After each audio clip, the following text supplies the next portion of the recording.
Have you ever found yourself unable to let go of something? A mistake, a failure, a painful memory, or perhaps a person who is no longer part of your life. No matter how much time has passed, you still find yourself thinking about it.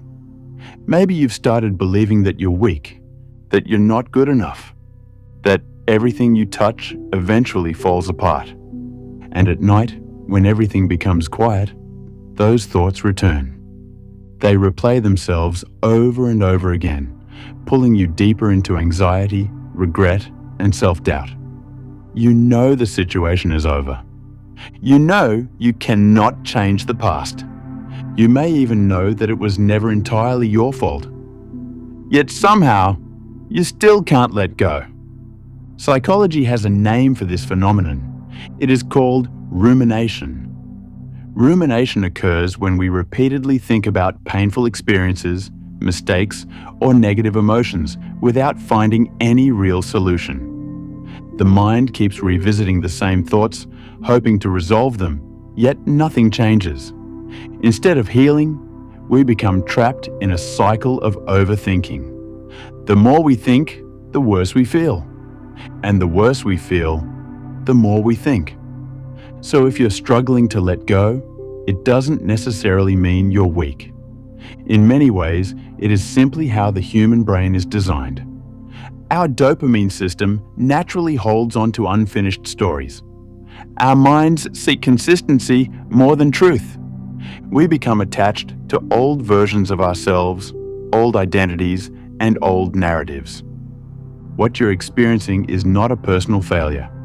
It is a deeply rooted biological mechanism. More than 2,000 years ago, Buddhism explored this same problem.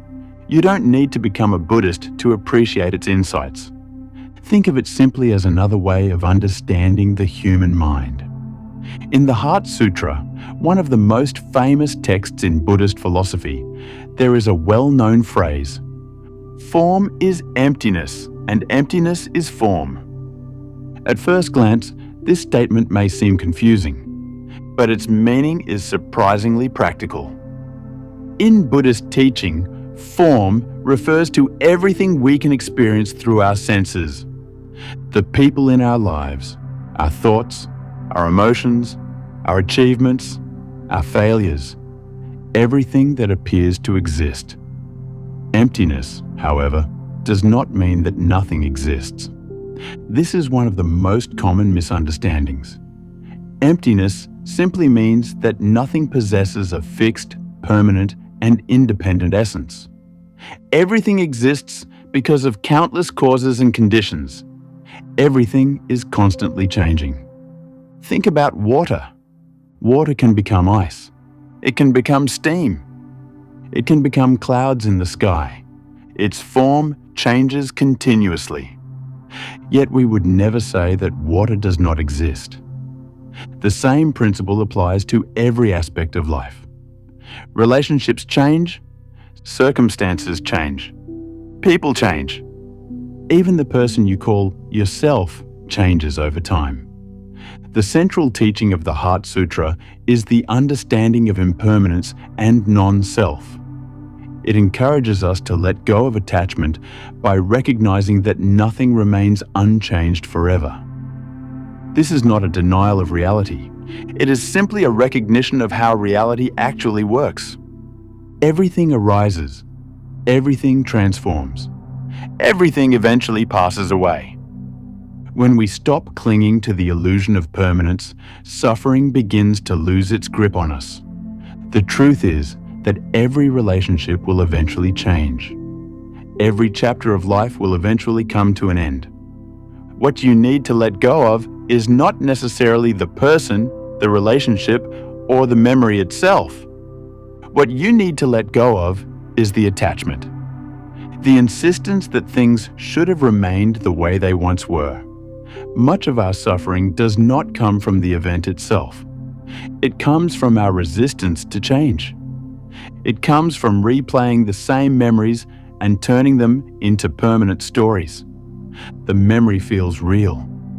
But in many ways, it is simply a mental projection. a temporary reconstruction created by the mind. Try viewing life as a game. Not a game that must be won, but a game that is meant to be experienced. You don't need to possess everything. You don't need to control every outcome. You are here to experience life in all its forms. The joy, the loss, the uncertainty, the growth.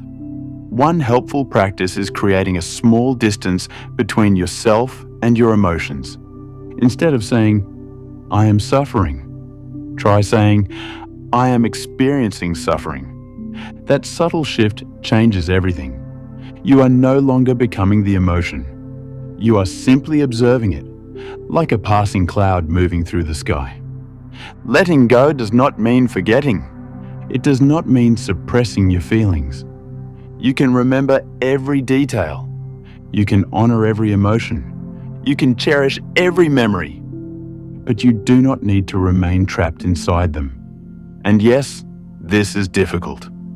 We live in a world filled with expectations, relationships, responsibilities, and endless distractions. Our thoughts constantly influence one another. Attachment is part of the human experience. You are not alone in this struggle. In fact, many people spend their entire lives trapped by attachment without ever realizing it. Perhaps what you truly need is not another solution, not another book, not another explanation. Maybe what you need is a quiet moment. Find a peaceful place. Sit down. Close your eyes if you wish. Allow your thoughts to come and go naturally. Do not force them away. Simply observe them. Watch them arise. Watch them fade. Without feeding them, without fighting them. Notice the air around you, the temperature on your skin, the sounds in the distance. Allow yourself to become fully present. If sitting quietly feels difficult, find an activity that brings your full attention into the present moment.